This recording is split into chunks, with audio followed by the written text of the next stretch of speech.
আসসালামু আলাইকুম, welcome to হালকেনস্টাইন infinity school. কি অবস্থা সবার? আশা করি সবাই ভালো আছো, সুস্থ আছো। একটা কোশ্চেন আমাদের ইনবক্সগুলোতে অনেক বেশি আসে যে ভাইয়া সৃজনশীল পরীক্ষায় ভালো নাম্বার কিভাবে পাবো, সৃজনশীলে ভালো নাম্বার কিভাবে পাবো, এটাই হচ্ছে তাদের মূল কথা যে সৃজনশীলে আসলে ভালো কিভাবে করা যায়। দেখো, সৃজনশীলে ভালো করার জন্য এখানে মোটামুটি আমি 4টা পয়েন্ট লিখছি। এই 4টা পয়েন্ট হচ্ছে তোমাকে মেনটেন করতে হবে। আমি একদম শেষের পয়েন্টটা থেকে আসি যে কি বলছি। দেখো, যে ফরম্যাট মেনটেন করে লিখতে হবে। ফরম্যাট মেনটেন করে তুমি যদি লিখো তাহলে তুমি সৃজনশীলে ফুল নাম্বার পেতে বাধ্য। এখন ফরম্যাট মেনটেনটা কি? ধরো তুমি ক নাম্বারে লিখছো, ক নাম্বারে জ্ঞানের প্রশ্নের উত্তর তুমি যদি এত বড় লিখো তা লাভ কি? এটার উত্তর তো মার্ক তো এক, তাই না? এখন খ নাম্বারে কি? জ্ঞান, তারপর হচ্ছে অনুধাবন।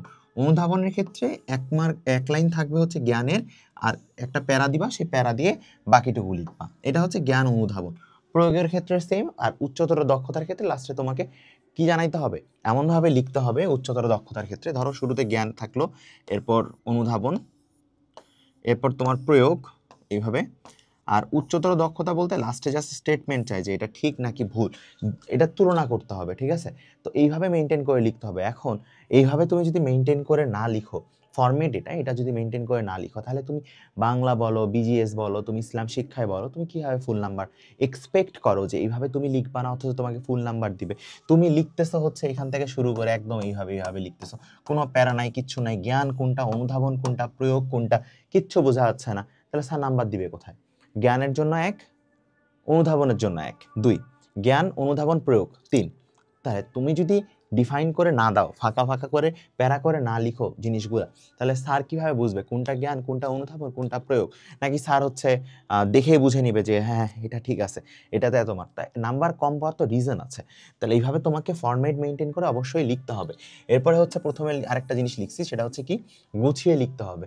এখন তুমি পড়ছো অনেক কিছু, তুমি জানছো অনেক কিছু, তোমার মাথায় আছে অনেক কিছু, কিন্তু তুমি গুছিয়ে লিখতে পারছো না। মানে তোমাকে যেটা লিখতে বলছে, তুমি জানো অনেক কিছু এটা বিষয়ে, কিন্তু তুমি গুছায় লিখতে পারতেছো না। এর জন্য করতে হবে কি, বাসায় সিকিউ প্র্যাকটিস করতে হবে। সিকিউ বলতে সৃজনশীলের প্র্যাকটিস করতে হবে এবং গুছায় লেখার অভ্যাসটা করতে হবে যে এই কোশ্চেনগুলো আসলে আমি এটা কিভাবে উত্তর দিব।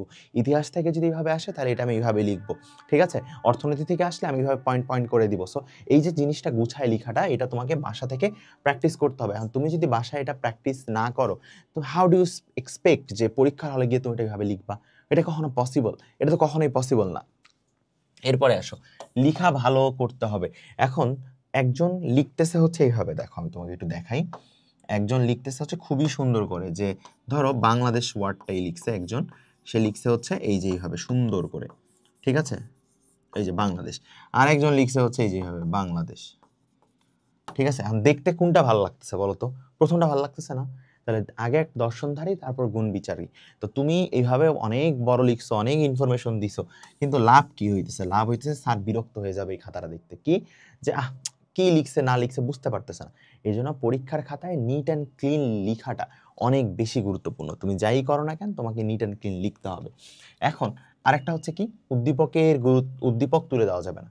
এটা সবসময় আমরা করি যে হ্যাঁ উদ্দীপকটাই তুলে দিছি, কিছু পারি না পারি, উদ্দীপক তুলে দিয়ে লিখছি উদ্দীপকের গুরুত্ব অপরিসীম। এই কাজটা করা যাবে না।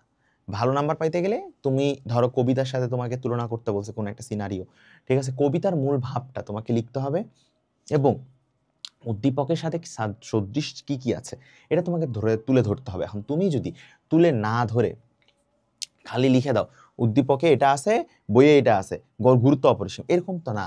তোমাকে ভাব ধরতে হবে, ঠিক আছে? তোমাকে ভাব বা এটাতে কি চাচ্ছে তোমাকে এটা বুঝতে হবে। এইগুলো না বুঝে লিখলে তুমি নাম্বার পাবা না। যেমন তোমাকে একটা বাংলার উদাহরণ দেই।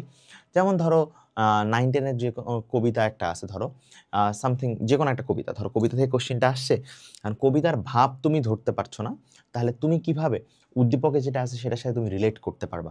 কবিতার সৃজনশীল লেখা টু মাচ ডিফিকাল্ট, কারণ কবিতাতে তোমাকে ভাব ধরতে হয়। কারণ যারা কবি তারা যখন লাইনগুলা লিখছে, তারা তো ভেবে লিখছে, তারা একটা চিন্তা করে লিখছে। তুমি সেই চিন্তাটা, সেই থিঙ্কিংটা তুমি তোমার ব্রেইনের মধ্যে নিয়ে আসতেছো যে হ্যাঁ এটা এরকম হচ্ছে, এটা এরকম হচ্ছে। যেমন আমি তোমাকে একটা উদাহরণ দিতে পারি, যে বিভীষণের প্রতি মেঘনাদ, এখানে হচ্ছে তোমার কি বলে, বিভীষণের প্রতি মেঘনাদ কার লেখা? মাইকেল মধুসূদন দত্তের লেখা, ঠিক আছে? এটা ইন্টারমিডিয়েটে আমাদের সময় ছিল। তাহলে কি ছিল? সতত হয় নাই সরি হ্যাঁ, এইটা একটা ছিল।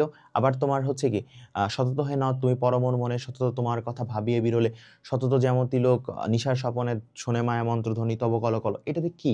এটা দেশের প্রতি তার টান প্রকাশ পাইছে। তোমাকে তো জিনিসগুলো বুঝতে হবে।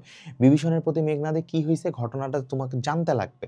এই যে তোমার সতত হয় নদ বললাম, এখানে যে বাংলাদেশের প্রতি, দেশের প্রতি যে কবির টান, কবি যে এতটা তার দেশকে মিস করছে, দেশকে তার যে মানে দেশপ্রেমের যে জিনিসটা, এই জিনিসগুলো ফুটে উঠছে। আর তুমি যদি এগুলো রিলেট করতে না পারো, তাহলে তুমি কিভাবে এক্সপেক্ট করো যে তুমি ভালো নাম্বার পাবা?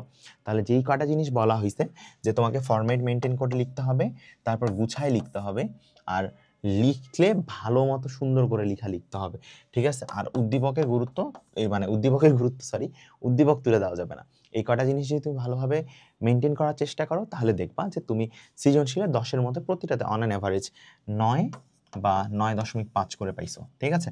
তাহলে সৃজনশীলে তোমার নাম্বারটা অনেক ভালো আসবে। দেখা হচ্ছে পরের ভিডিওতে।